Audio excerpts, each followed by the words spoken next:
la femme qui a fait taire les machines. Rafa avait toujours mené une vie simple, mais profondément attachée à ce qui comptait vraiment, sa fille, Emma.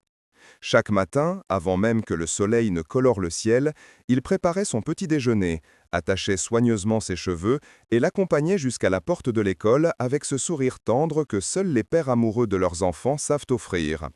Pour lui, Emma représentait bien plus qu'un foyer. Elle était une promesse de douceur dans un monde souvent trop lourd. Il travaillait dans une petite entreprise de livraison, un poste modeste mais stable, où l'on appréciait sa ponctualité et son sens du devoir.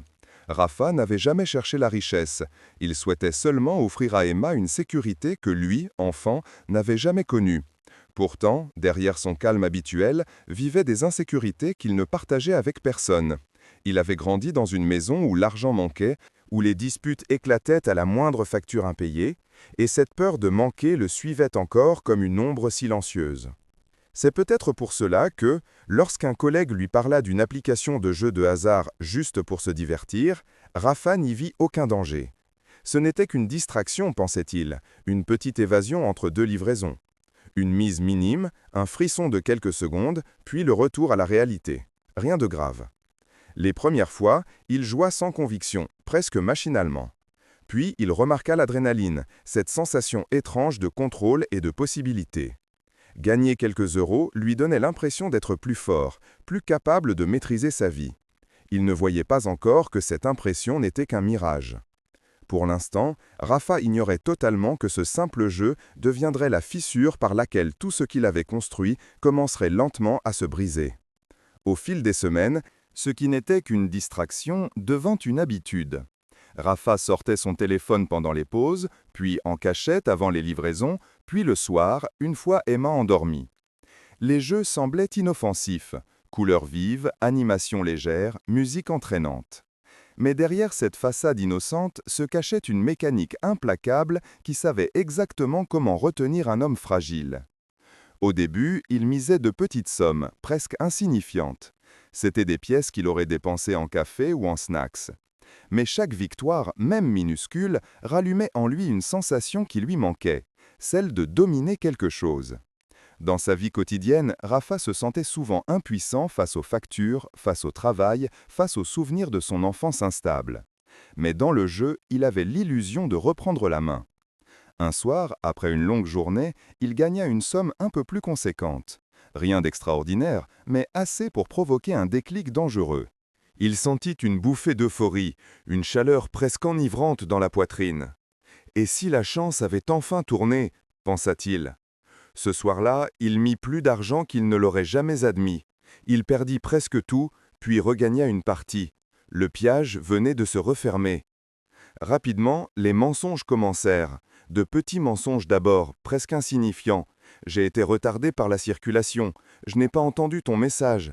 C'était juste un achat pour Emma. » Mais chaque mensonge en appelait un autre, et Rafa découvrit qu'il devenait étonnamment habile à cacher ses dérives. Sa compagne commença à remarquer des absences inexplicables, des accès de nervosité, des dépenses étranges. Mais Rafa trouvait toujours une justification. Il se convainquait que tout irait mieux dès qu'il ferait le bon coup. Il vidait à l'affût de cette victoire imaginaire qui, croyait-il, effacerait ses erreurs et lui permettrait de retrouver la maîtrise de sa vie. Pourtant, l'argent disparaissait plus vite qu'il ne pouvait le gagner, et la tension grandissait autour de lui. Ce qu'il ne voulait pas voir, c'est que la ligne qui séparait encore son monde ordinaire de la chute vertigineuse qu'il s'apprêtait à vivre venait de s'amincir dangereusement. Les jours suivants devinrent une spirale, dans laquelle Rafa glissait sans même s'en rendre compte. Le jeu n'était plus un passe-temps, c'était devenu une pulsion, une voix intérieure insistante qui l'appelait dès qu'il avait une minute de silence. Dans la cabine de son camion, dans les toilettes du travail, en attendant Emma à la sortie de l'école, chaque moment était une occasion de miser, de tenter encore une fois ce frisson qui lui donnait l'illusion d'exister autrement. Son sommeil se fragmentait. Il se réveillait en sursaut, le cœur battant à toute vitesse, persuadé d'avoir manqué une chance. Il se couchait tard, après des heures à tenter de récupérer les pertes de la journée.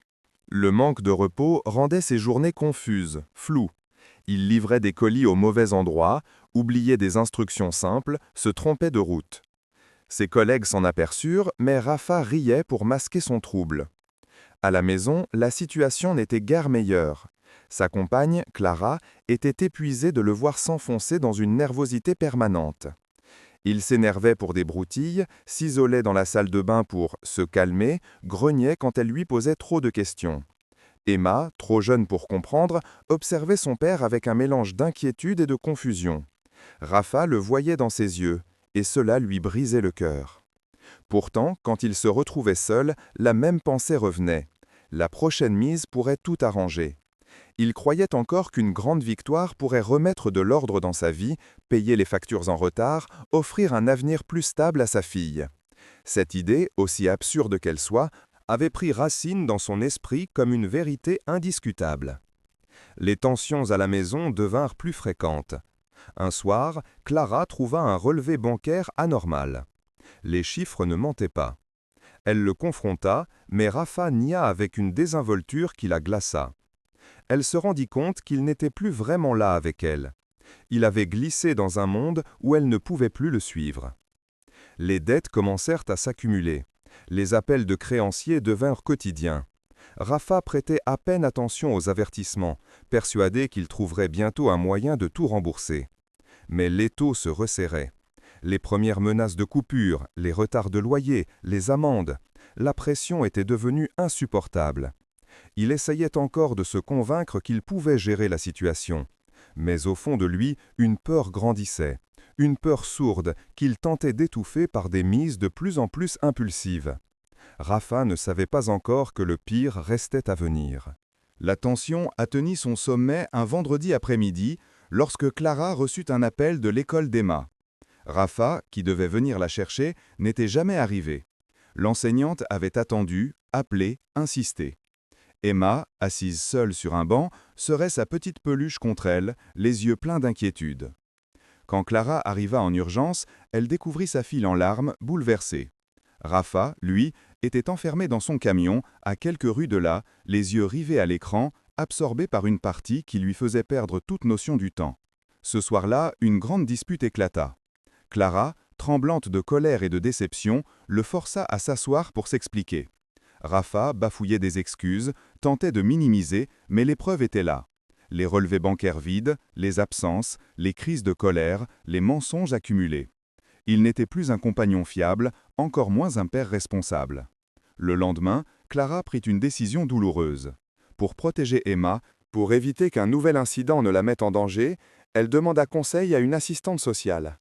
Ce qui suivit fut rapide et brutal. Une enquête, des visites à domicile, l'examen des comptes, des témoignages de voisins et même du directeur de l'entreprise où Rafa travaillait encore, du moins en théorie. Rafa, dans un état de panique silencieuse, assistait à tout cela comme s'il était spectateur de sa propre vie. Il essayait de se défendre, mais ses mots n'avaient plus de poids. Les preuves de son instabilité étaient trop nombreuses. Lorsque la décision tomba, ce fut comme un coup de massue. La garde d'Emma lui serait retirée temporairement. Il ne pourrait la voir qu'en présence d'un médiateur, à horaire strictement fixé. Le jour où Emma dut partir avec Clara, Rafa s'agenouilla devant elle, les mains tremblantes, incapable de prononcer une phrase cohérente. Elle toucha doucement son visage, sans comprendre tout à fait, mais percevant que quelque chose se brisait. Et effectivement, quelque chose venait de s'effondrer définitivement en lui. La pluie tombait en rideaux serrés contre les vitres de l'hôpital lorsque Camille poussa la porte de la chambre où reposait sa mère. L'odeur familière du désinfectant se mêlait à celle, plus subtile, du parfum floral que sa mère aimait porter autrefois. Assise dans un fauteuil, le corps affaibli, mais les yeux encore brillants d'une douceur immuable, Élisabeth leva légèrement la tête lorsqu'elle vit sa fille entrer. « Tu es venue tôt aujourd'hui » murmura-t-elle dans un souffle fragile. Camille sourit en déposant son sac sur la petite chaise à côté du lit. « Je voulais passer plus de temps avec toi. Le travail peut attendre. » Élisabeth secoua faiblement la tête, une lueur de reproche tendre dans les yeux.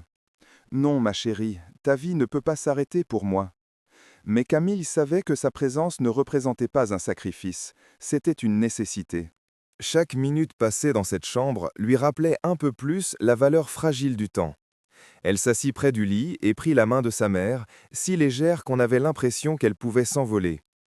Les machines continuaient leur danse monotone, ponctuant la respiration de la malade de bips réguliers. Depuis plusieurs semaines, la maladie avait progressé à une vitesse alarmante. Les médecins parlaient doucement, pesaient chaque mot, mais la vérité s'imposait avec une brutalité que Camille refusait encore d'affronter complètement. « Tu sais, j'ai rêvé de ton père cette nuit », dit soudain Élisabeth, avec un sourire presque enfantin. Il riait, comme il le faisait avant. C'était un beau rêve. Camille sentit sa gorge se nouer. « Peut-être qu'il voulait simplement te dire qu'il pense à toi », répondit-elle doucement. Sa mère caressa le dos de sa main du bout des doigts. « Ou peut-être qu'il m'attend ». La phrase resta suspendue dans l'air.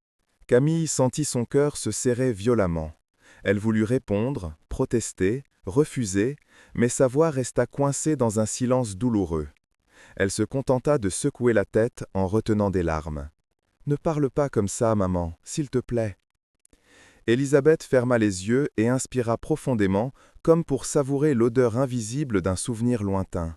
« Je veux que tu vives, Camille, que tu continues d'aimer, même quand tout te pousse à te refermer. La douleur ne peut pas être ta maison. Tu entends ?» La jeune femme hocha la tête, incapable de former une phrase. L'après-midi s'écoula lentement, au rythme des respirations faibles d'Élisabeth. Camille lui parla de son travail, des projets en cours, de la pluie qui n'arrêtait pas de tomber depuis le matin. Elle racontait chaque détail comme s'il était précieux, comme si l'ordinaire pouvait retenir sa mère encore un peu. Vers la fin de la journée, le médecin entra dans la chambre. Son regard, discret mais chargé d'une gravité maîtrisée, suffit pour que Camille comprenne que la situation avait évolué. « Je crois qu'il vaut mieux que vous restiez cette nuit, » dit-il doucement. Camille sentit une vague glaciale traverser son corps. Elle s'approcha du lit et serra la main de sa mère encore plus fort. Élisabeth ouvrit les yeux comme si elle avait senti l'inquiétude de sa fille. « Ne pleure pas, » murmura-t-elle. « Je suis en paix. » Les heures suivantes furent un mélange de silence, de chuchotements et de prières intérieures. À plusieurs reprises, la respiration d'Élisabeth devint irrégulière, puis reprit un rythme calme, presque paisible. Puis, au milieu de la nuit, tout s'arrêta. Un dernier souffle, si doux qu'il aurait pu passer inaperçu. Une dernière détente du visage, un dernier relâchement du corps. Camille resta figée, la main de sa mère dans la sienne, refusant d'accepter ce que ses yeux voyaient. « Maman, maman, s'il te plaît ?» Sa voix se brisa en sanglots qui lui déchirèrent la poitrine. Le personnel médical entra, discret, habitué à ce genre de moment, mais rien n'atténuait l'impression que le monde entier venait de s'effondrer.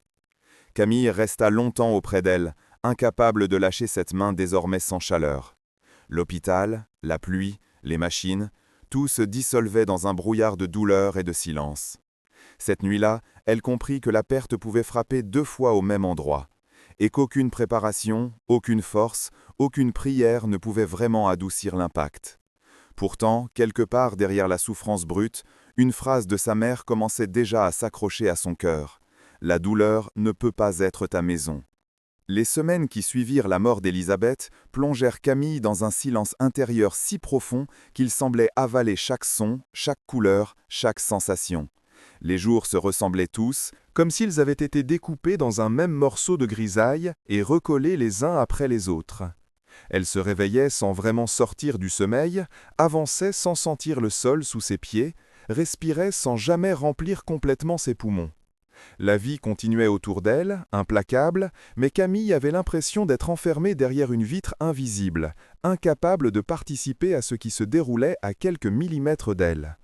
Dans son appartement vide, les murs semblaient plus nus qu'avant, comme si la disparition de sa mère avait effacé une partie de la chaleur du monde.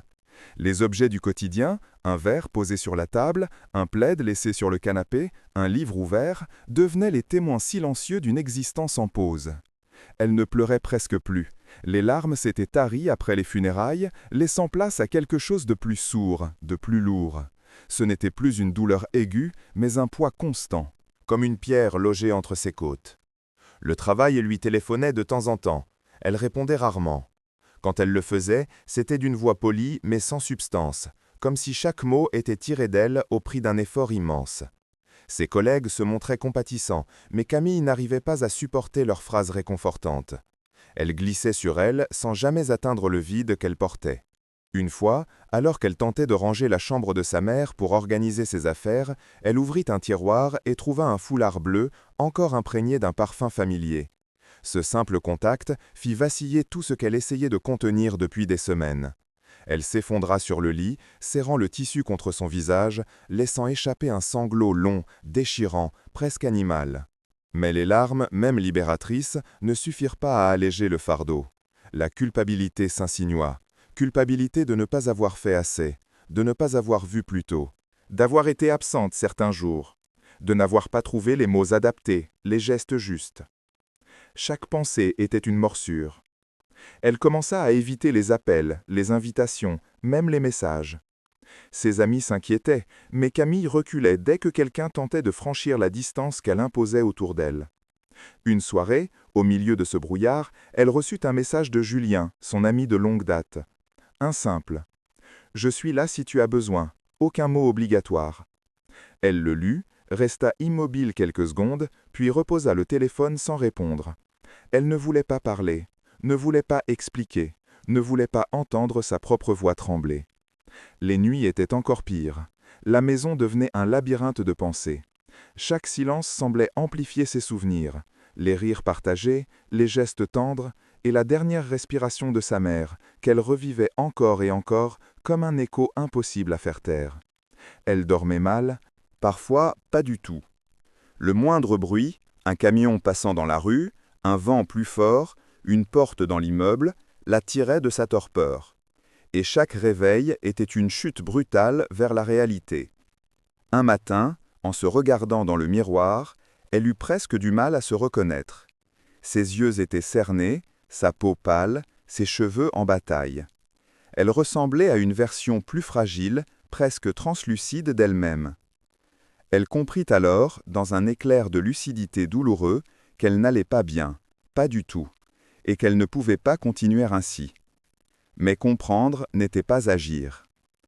Elle s'enferma encore davantage dans sa solitude, persuadée que personne ne pourrait la comprendre.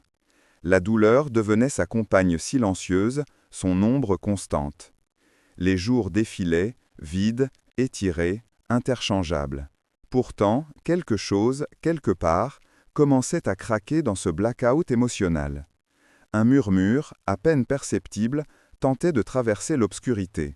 Peut-être un souvenir de chaleur, peut-être une phrase de sa mère, peut-être cette part d'elle qui refusait d'abandonner totalement.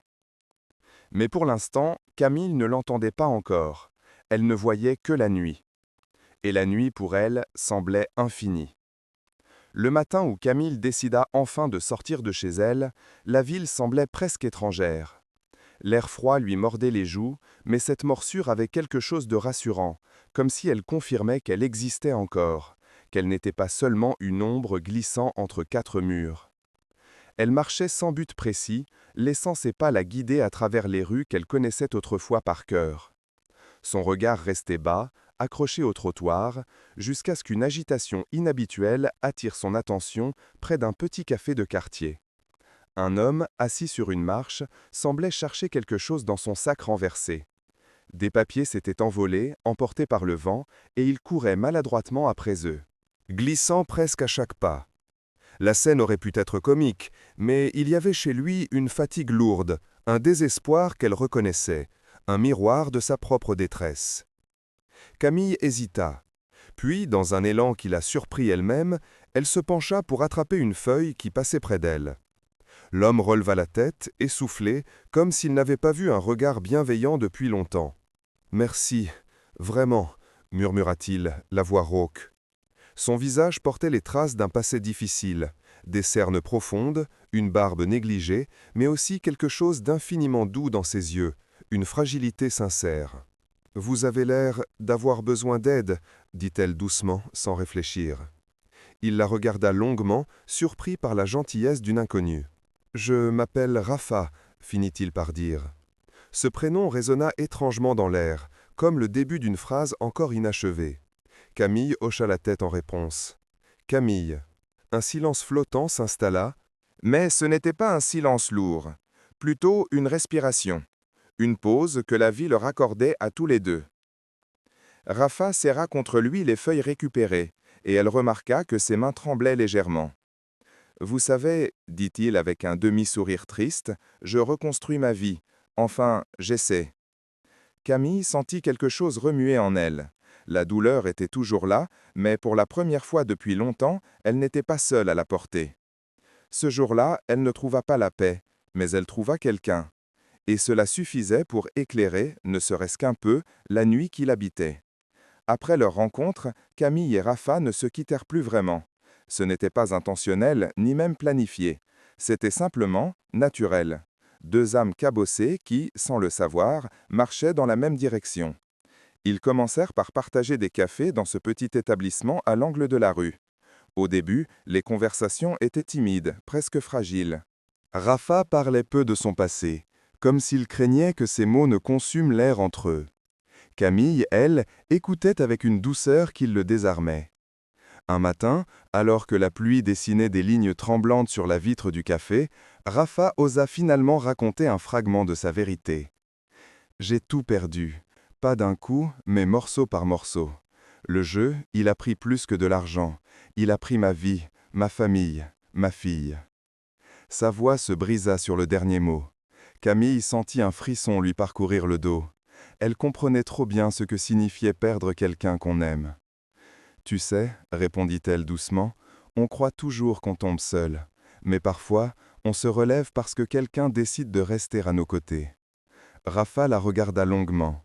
Il n'avait pas entendu quelque chose d'aussi vrai depuis des années. Les jours suivants, ils marchèrent souvent ensemble dans le parc voisin. Leur silence n'était jamais gênant. Il était réparateur.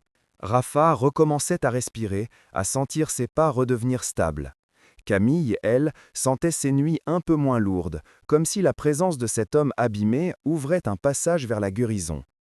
Un après-midi, ils s'assirent sur un banc de bois et Rafa observa Camille avec une attention nouvelle. « Tu as cette façon de regarder la vie comme si tu cherchais encore quelque chose de beau en elle, malgré tout. » Elle esquissa un sourire fragile. « Je crois que j'essaye d'apprendre à la regarder de nouveau. » Et ce fut à cet instant précis qu'ils comprirent tous les deux, ils n'étaient plus seulement deux inconnus qui partageaient la douleur, ils devenaient deux êtres qui partageaient, doucement, la lumière. Les semaines suivantes furent marquées par une lente métamorphose, presque imperceptible au début, mais bien réelle. Rafa, qui autrefois avait du mal à sortir du lit, se surprenait désormais à attendre leur rencontre avec impatience. Quant à Camille, elle sentait son cœur, longtemps fermé comme une porte verrouillée, commencer à entr'ouvrir ses gonds rouillés. Un samedi matin, ils décidèrent de se retrouver au marché local. L'air sentait les fleurs fraîches et le pain chaud. Camille observait Rafa du coin de l'œil. Il semblait plus droit, plus présent. Même son sourire, autrefois timide et prisé, avait retrouvé une nuance de chaleur authentique. « Tu travailles toujours sur ton dossier pour revoir ta fille ?» demanda-t-elle doucement. Rafa acquiesça, ses yeux brillant d'un mélange d'espoir et de peur. « Oui, je suis suivi par un conseiller. Ils veulent être sûrs que je suis stable avant de me laisser la revoir seule, mais je me bats. Je me bats comme jamais je ne me suis battu pour quelque chose. » Camille sentit un élan de tendresse. Rafa n'était plus seulement un homme perdu, il était un père qui renaissait. « Et tu n'es pas seul dans ce combat, » murmura-t-elle. Ces mots, simples mais lourds de sens, s'accrochèrent au cœur de Rafa comme une promesse. Ils continuèrent leur promenade entre les étals colorés. Camille s'arrêta devant un stand de livres d'occasion et tendit un roman à Rafa. « Je pense que tu aimerais celui-ci. Il parle d'un homme qui reconstruit tout après avoir tout perdu. » Rafa prit le livre avec un sourire ému. « Tu sais, chaque fois que je pense que je n'ai plus rien, tu me montres que j'ai encore quelque chose à gagner. » Le rouge monta aux joues de Camille, mais elle ne détourna pas les yeux. Un lien invisible mais solide se tissait entre eux. Un lien né de la douleur, mais nourri par la tendresse. En fin d'après-midi, alors que le soleil tombait derrière les toits, Rafa se risqua à lui prendre doucement la main. Camille se figea un instant, puis entrelaça ses doigts aux siens, naturellement. Ce simple geste, pourtant si petit, ouvrit une brèche lumineuse dans l'ombre qui les avait longtemps entourés. Ce n'était pas encore l'amour, mais c'était enfin le retour de l'espoir. Les jours qui suivirent marquèrent pour Rafa une étape déterminante, celle de la reconstruction. Non pas seulement extérieures, un travail, des papiers, des rendez-vous officiels, mais intérieures, plus profondes, plus douloureuses, et surtout plus essentielles. Il commença par remettre de l'ordre dans son petit appartement. Le chaos qu'il habitait autrefois s'était imprimé sur les murs, les meubles, les piles de vêtements abandonnés. Pendant longtemps, il n'avait plus vu dans cet espace qu'un rappel constant de sa chute. Mais ce matin-là, armé d'un sac poubelle et d'une détermination nouvelle, il décida de tourner une page. Camille vint l'aider sans qu'il ait eu besoin de le demander. Elle arriva avec un sourire doux, une boîte de gâteaux qu'elle avait préparée elle-même, et cette patience infinie qu'elle semblait réserver uniquement à lui. « Tu es sûr que ça ne t'ennuie pas ?» demanda-t-il en ouvrant la porte. « Rafa, on reconstruit mieux à deux », répondit-elle simplement. Ils passèrent l'après-midi à trier, ranger, nettoyer. Rafa retrouvait des objets qu'il avait oubliés. Une petite voiture en bois qu'Emma adorait, une photo d'elle à son 3e anniversaire, des lettres qu'il n'avait jamais eu le courage d'ouvrir. Ses mains tremblaient parfois, mais Camille était là, toujours là, comme un ancrage. Lorsque l'appartement reprit forme, Rafa sentit quelque chose se décoincer dans sa poitrine. Un souffle, un espace nouveau, presque paisible. Mais reconstruire ne se limitait pas à cela. Il devait aussi réparer ce qu'il avait brisé. Un soir, il se rendit au centre d'aide aux dépendants où il avait commencé une thérapie. Il s'assit sur la chaise en cercle, entouré d'hommes et femmes qui portaient les mêmes cicatrices invisibles que lui. Cette fois, il ne se contenta pas d'écouter. Il parla. De son addiction, de sa chute, de sa fille, de sa honte et, pour la première fois, de son espoir. Quand il sortit du centre, Camille l'attendait sur le trottoir. Elle ne posa pas de questions. Elle le regarda seulement avec une tendresse silencieuse.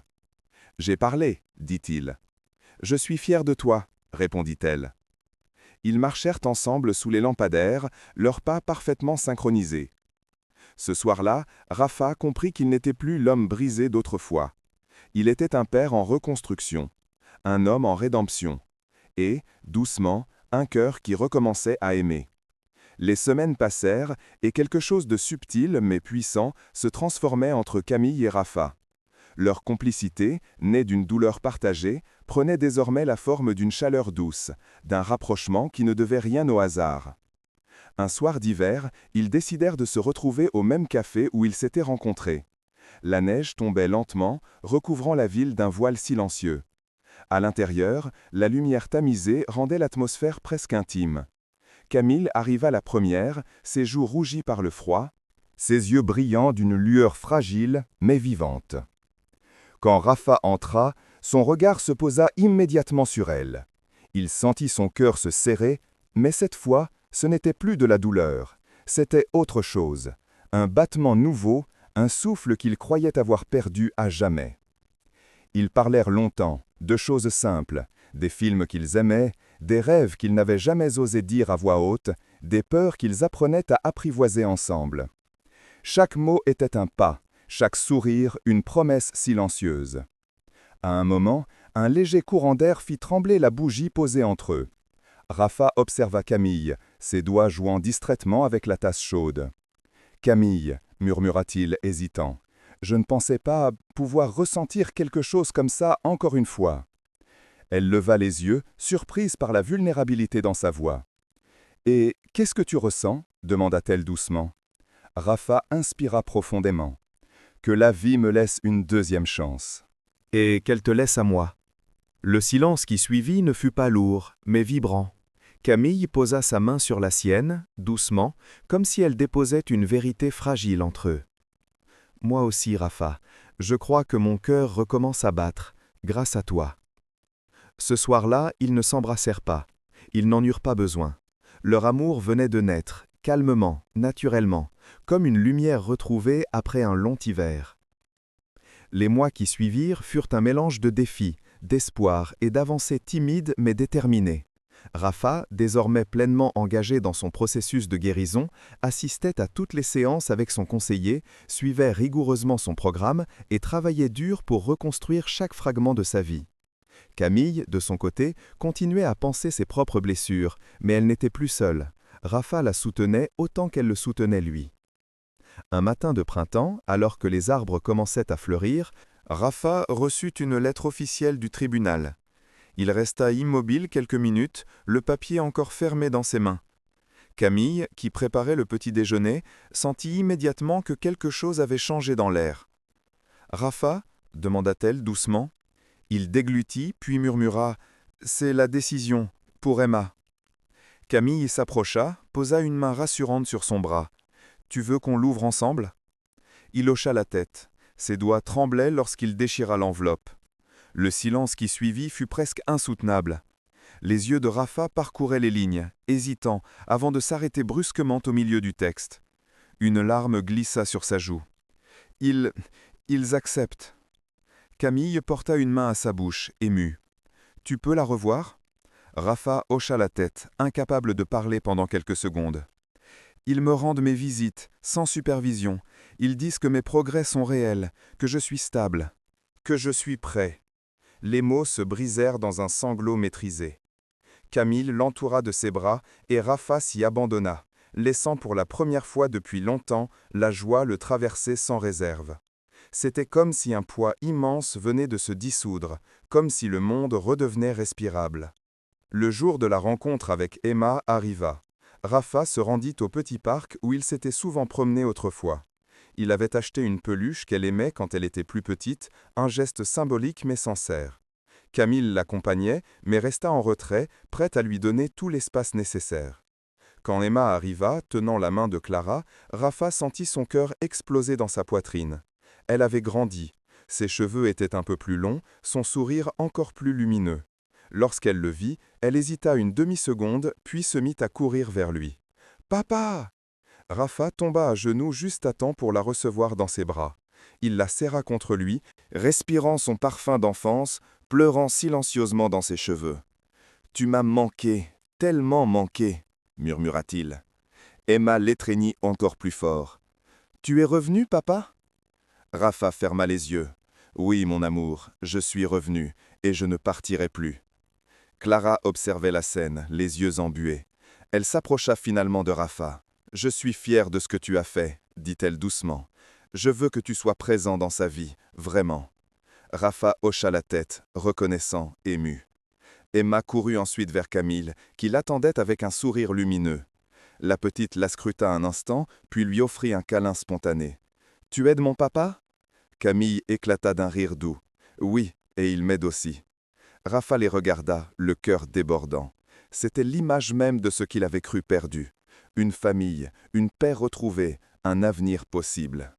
Quelques semaines plus tard, Rafa et Camille se retrouvèrent au sommet d'une colline qui surplombait la ville. Le soleil se couchait, enveloppant le monde d'un or tendre. Rafa prit la main de Camille et la porta à ses lèvres. « Tu m'as sauvé, » murmura-t-il. Elle secoua la tête. « Non, Rafa, tu t'es sauvé toi-même.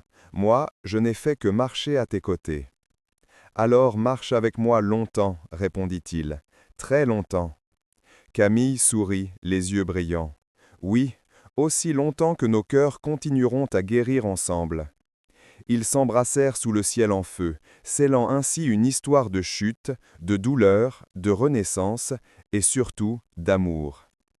Car la vraie victoire de Rafa n'était pas seulement de reconstruire sa vie, mais de découvrir qu'on peut être aimé, même au milieu des ruines, et que parfois, l'amour lui-même est la plus belle forme de rédemption.